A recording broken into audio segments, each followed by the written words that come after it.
आपल्या सगळ्यांच्याच विशेषतः मुलींच्या बालपणाचा अविभाज्य भाग असतो तो म्हणजे बाहुली. पण काळाच्या ओघामध्ये जुन्या बाहुल्या गेल्या आणि मग बार्बी डॉल त्यांच्या जागी आली. आता मात्र फेसबुक आणि व्हॉट्सअपच्या जमान्यामध्ये ती बार्बी सुद्धा दिसेनाशी झाली आहे. आपल्या सरलेल्या या बालपणाच्या आठवणी ताज्या करण्यासाठी एक बाहुल्यांचं एक्झिबिशन भरलंय मुंबईमध्ये. कुठं पाहूयात.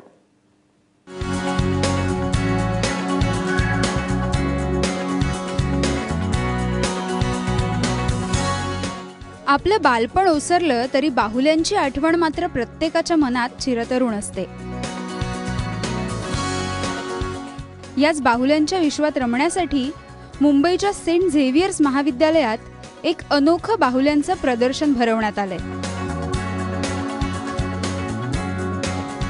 यामध्ये फक्त भारतातल्याच नाहीत तर जगभरातल्या रंगीबेरंगी बाहुल्या बघायला प्रेक्षकांनी गर्दी केली आहे.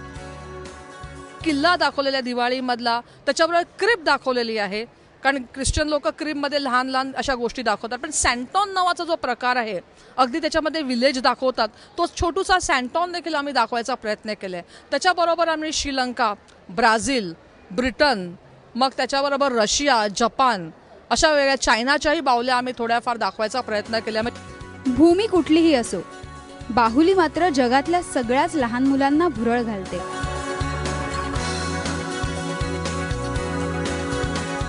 त्यामुळे जगभरातल्या बाहुल्यांमधून त्या त्या ठिकाणच्या बोलक्या संस्कृतीची आपल्याला ओळख होते.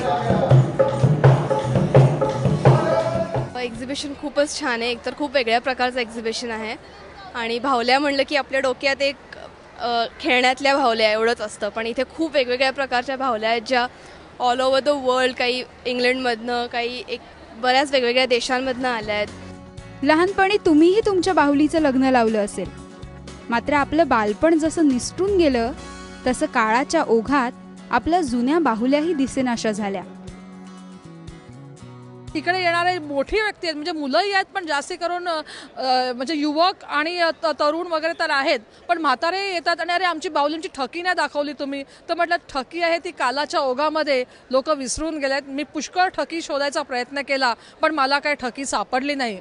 तर त्या हरवलेल्या बाहुल्या प्रत्येक जण शोधायचा प्रयत्न करतात. माझी बाहुली आहे का इकडे, मी खेळायची ती.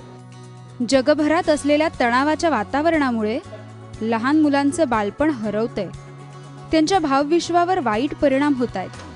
त्यामुळे युद्धापेक्षा जगभरात शांतता आणि आनंद नांदावा या उद्देशातून हे प्रदर्शन भरवलं गेलंय. तर मी आतापर्यंत त्या स्थिर बाहुल्या पाहिल्या होत्या, फक्त नाचणाऱ्या बाहुल्या अजून पाहिल्या नव्हत्या. आज पहिल्यांदाच पाहिल्या आणि त्याच्यामुळे फारच वेगळं वाटलं. आज बालपणामध्ये ते प्रत्यक्षात आपल्याला बाहुल्या कशा नाचतात हे आत्तापर्यंत माहीत नव्हतं, पण ते आज प्रत्यक्षात त्यांनी दाखवलं.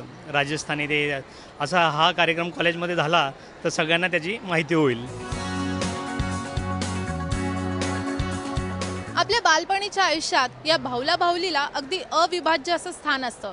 मात्र या धकाधकीच्या आयुष्यात आपण कुठेतरी या बालपणीच्या आठवणी विसरत चाललोय का? तुम्हालाही या बालपणीच्या विश्वात पुन्हा एकदा रमायचं असेल तर या प्रदर्शनाला नक्की भेट द्या. कॅमेरामन नारायणसह माधवी देसाई, ABP माझा, मुंबई.